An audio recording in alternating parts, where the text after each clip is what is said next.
নমস্কাৰ and good evening. আজি হৈছে দীপাৱলী আৰু ৰাতিপুৱাৰ পৰা বৰষুণ মানে এনেকুৱাকৈ বৰষুণ দিছে যেন ধাৰাসাৰো দিয়া নাই, অলপ অলপকৈ দি আছে। ৰাতিপুৱাৰ পৰা দি আছে, প্ৰায় 4-5 ঘণ্টা একেৰাহে দি আছে, অলপ অলপকৈ। চ' ওলাই আহিলোঁ আৰু কালি আহি পালোঁগৈ আমাৰ কেম্পৰ পৰা আৰু ওলাই যোৱা নাই। চ' আজি ওলাই আহিলোঁ আৰু ইফালে মঞ্জুহঁতৰ নেপালী। চ' সিহঁতৰ দীপাৱলী বহুত ধুনীয়াকৈ পাতে বোলে, মানে ঘৰত তাই ঘৰত নাই, গুৱাহাটীত আছে। চ' কৈছে আৰু সৰু সুৰাকৈ বোলে তাৰ ৰুমতে বোলে পাতিম বোলে। চ' ইনভাইট কৰিলে। চ' বজাৰ কৰিব গৈছোঁ আৰু যি লাগে। কি কিনিবি? ফাৰ্ষ্টত কিনিম গুড়, পিঠাগুড়ি, তিল, আটা আৰু বেকিং চ'ডা ন। চ' ইনভাইট কৰিলে। চ' আজি ইহঁতৰ মানে বজাৰ কৰিব গৈ আছোঁ ভাঙাগড়, তাৰপৰা ইহঁতৰ ৰুমলৈকে যাম। তেনেকৈ আৰু আজি দিনটো পাৰ হ'ব। চ' ফাৰ্ষ্ট টাইম চাকিটো কিনি লওঁ। 25 টকা ডজন। ডজন 25, 12টাত 25। কেইটা লাগে? আমাক 5টামান লাগে।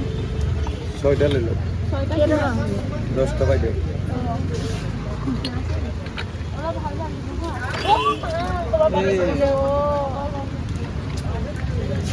একো নাই দিয়ক, ভালকৈ চাই লওঁ।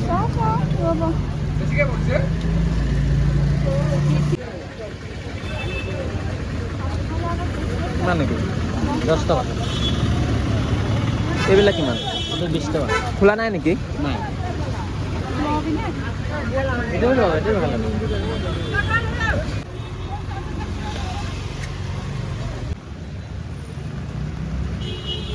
সঁচাকৈ আজি বৰষুণে মানে গোটেই পূজাটোকে কিবা কৰি দিছে।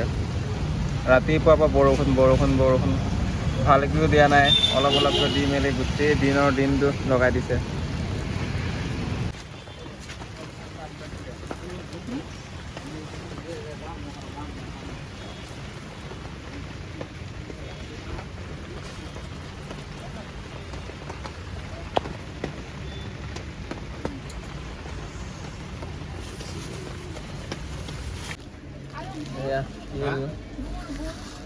গুড় 20 টকা পোৱা।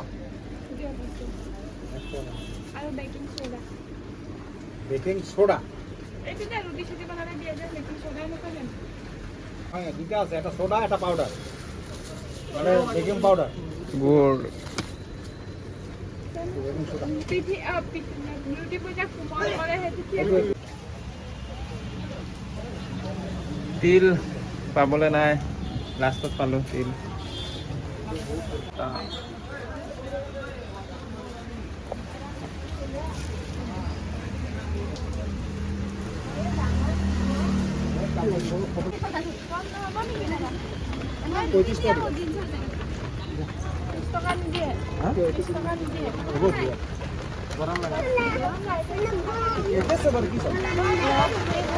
আমাৰ ডেকা ল'ৰাটো গৈ আছেগৈ আৰু বজাৰ কৰি মেলি ন।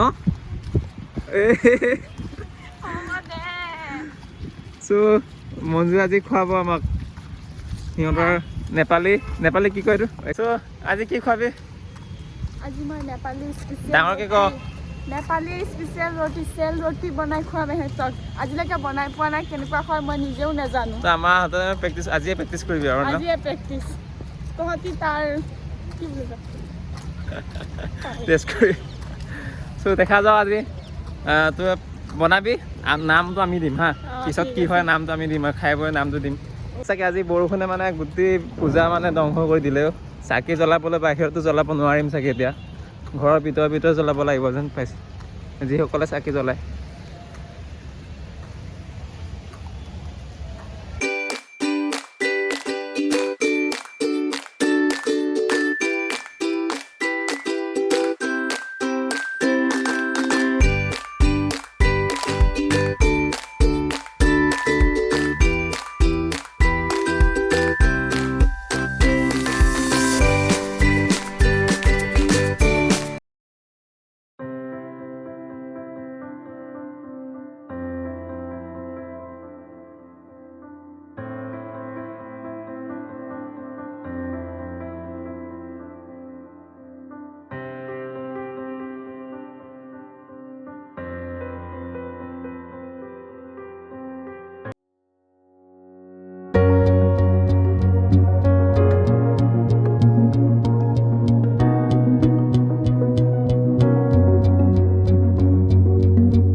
পাহাৰ ভৈয়াম একেই চব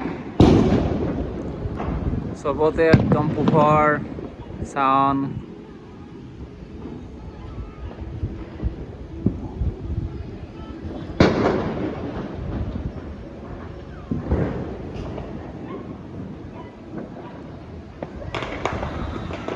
দীপাৱলী আছিলে পোহৰৰ ফেষ্টিভেল আছিলে কিন্তু বৰ্তমান সময়ত লাহে লাহে শব্দৰ ফেষ্টিভেল হৈ গৈ আছে আৰু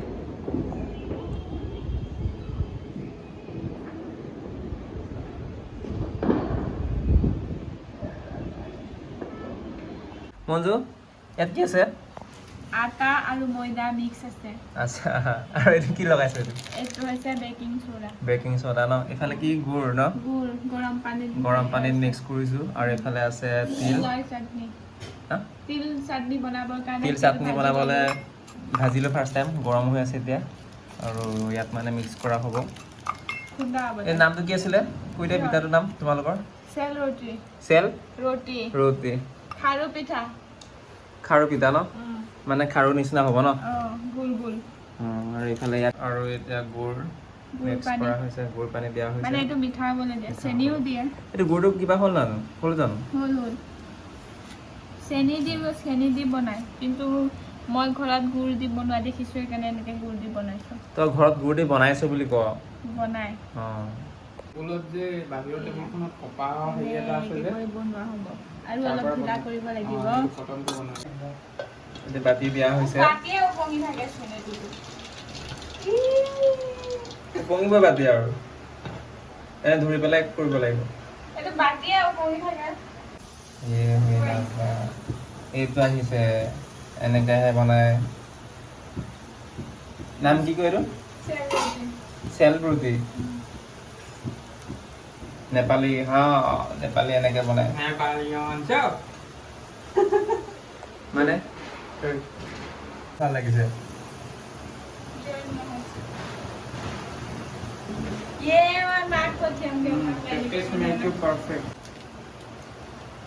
চেল ৰুটি ন খাবা কি ৰুটি কয় চেল ৰুটি মানে খাৰু পিঠা পকৰা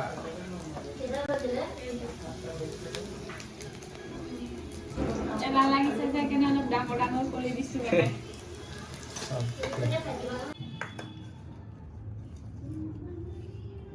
এটা কি হয় মঞ্জু তিলৰ চাটনি আচ্ছা তিলৰ ন খালি তই ভালকে নিপিছিলি হৈ যাব দে এই ডাঙৰ